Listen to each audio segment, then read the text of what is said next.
The studio lights were unrelenting, pouring down in golden beams across the debate stage. A crowd had gathered, some in person, many more waiting behind screens, ready for yet another skirmish in the never-ending political theater of America.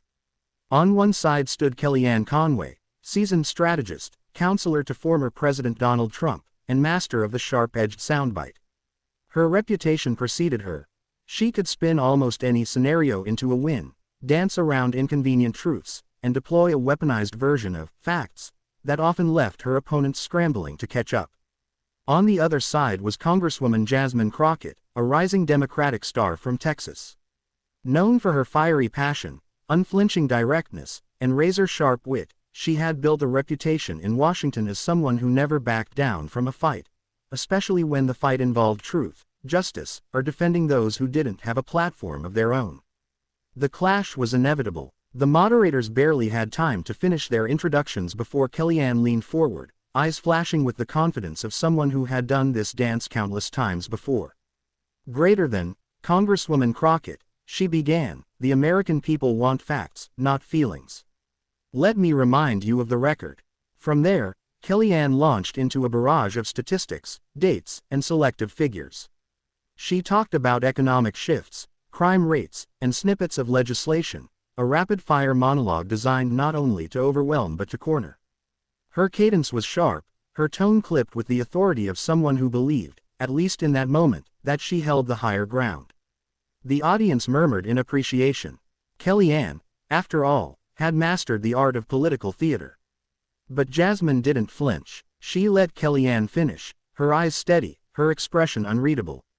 And when it was finally her turn, she leaned into the microphone with a calm that immediately cut through the tension. Greater than Kellyanne, Jasmine began softly, you've built a career on bending facts into pretzels and serving them as truth.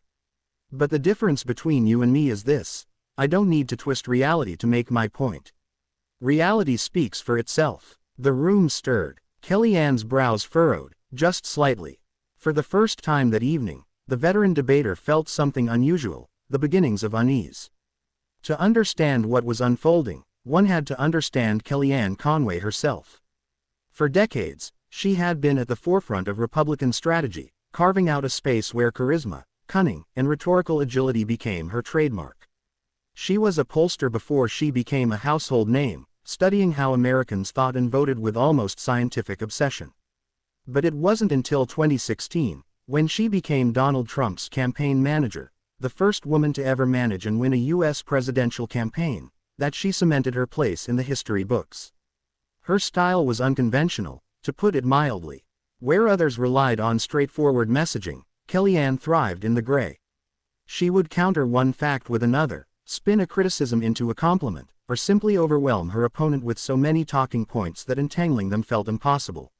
She famously coined the phrase, alternative facts, a term that would come to symbolize a deeper, troubling shift in American political discourse.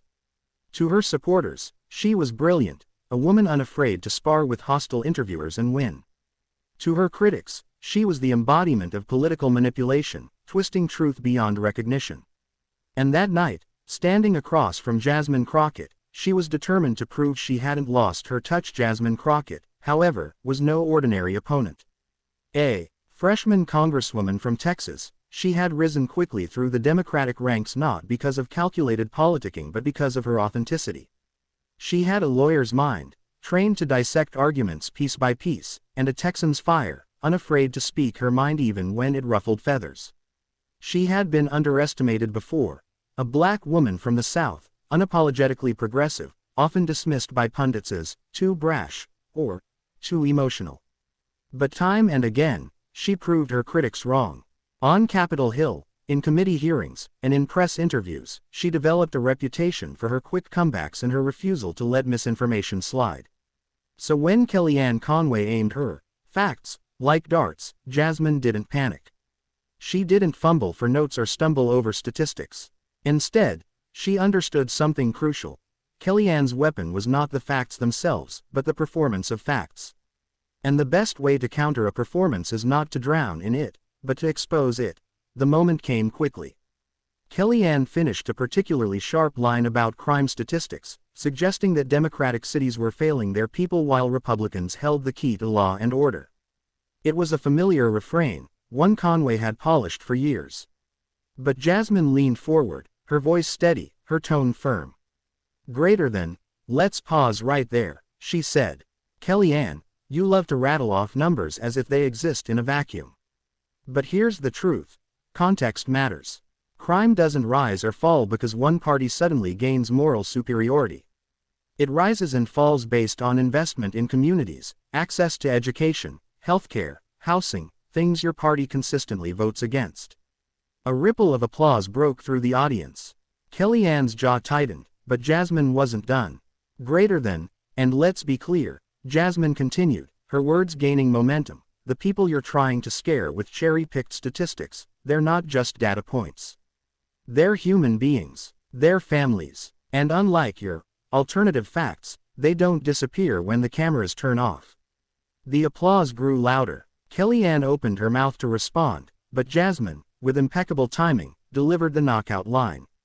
Greater than, so if you came here to corner me with facts, Kellyanne, you're going to need real ones, not the ones you invent when reality doesn't cooperate. The crowd erupted, cameras flashed, and just like that, the stage belonged to Jasmine Crockett.